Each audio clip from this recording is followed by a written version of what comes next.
Hero, it is so nice to meet you. You too, you too. Now tell me, how does it feel being every adoring Afternator's man crush every Monday? It's very flattering. I appreciate it. Yeah, I don't know what to say. I don't know how to feel, but it's not the worst thing in the world. It's not. It's definitely not.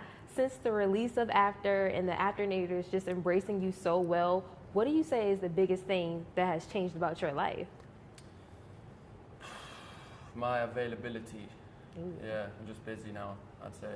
I try not to let anything change that's within my control. So I just think it's just that I'm busy, and that's a good thing. Going to the malls can't be easy for you anymore. I never really loved shopping or going to the mall too much anyway, so it's that's not the biggest problem. But yeah, I'm definitely I do miss the ability to walk around certain places more freely. Since you're reprising your role as Hardin Scott, how do you feel like this role is challenging you as an actor the second time around? In every way. It's Okay. you always want a challenging role, obviously, and the first one was in a good way, and this one is in a different way. There's just more emotional scenes, some comedies. It's just a more kind of well-rounded character. We obviously get to know him better, so there's more that we do with him that gets to test me as an actor. You said emotional. How do you tap into those emotional scenes? What are you thinking about? What's going through your head? Changes between each one. I know some people like to use external sources to get themselves sad or happy or whatever. I tend to try and do it through the character. I haven't yet resorted to like watching sad videos before I shoot, but I hear some people do that. For me, it's all just like put yourself in the character's shoes, and they'll be, if it makes sense for them to be sad, once you're in their shoes, you will be, kind of thing. So speaking of putting yourself in your character's shoes, Tessa and Hardin have a really roller coaster ride of a relationship. So what can you take from their relationship and apply it to your life? What lessons have you learned from playing it? I say definitely just be honest and open. It sounds obvious, but if you know there's something that someone you know in your life should know, and say it, and don't wait till it's too late. Yeah, I think honesty is a good lesson to learn from their story. So true. So in the first film, you mentioned the lake scene was one of your favorites, or most interesting because of the snake scenario. Yeah. After reading the script, what scene were you just dying to shoot this time around? I have more scenes with conflict that I haven't done too much in terms of like fight scenes.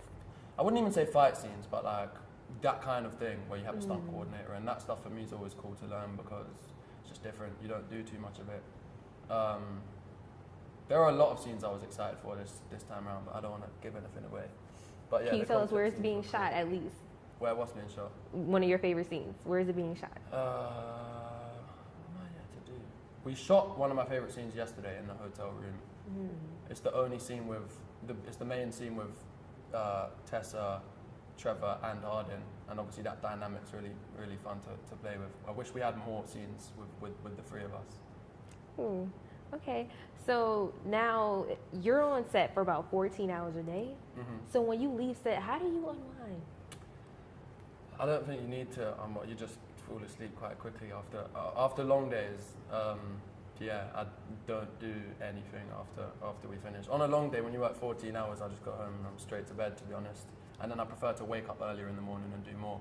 But when you have enough time, go get some food somewhere, or to be honest, we do just end up chilling, the cast and crew or whatever, and then anytime we try and talk about something unrelated to the film, it just somehow goes back to talking about the film. So we're never really off work. When you're shooting, it's all you really think about. So it's cool. It sounds like horrible, but you're just in it, and then when you wrap, that's when you can unwind. Now, this is your second time shooting in Georgia, maybe even your third. Are there any places you like to frequent? When I'm in Georgia, I haven't been around too much. Last year, we're just so busy when we're here. We don't have much time. But Malcolm from Crafty always sorts us out with something to do. We did like an escape room one weekend last time, and he took me out a couple weeks ago. So yeah, there's little things to do, but I haven't figured out where my spots are yet. Okay, thank you. Thank you so much.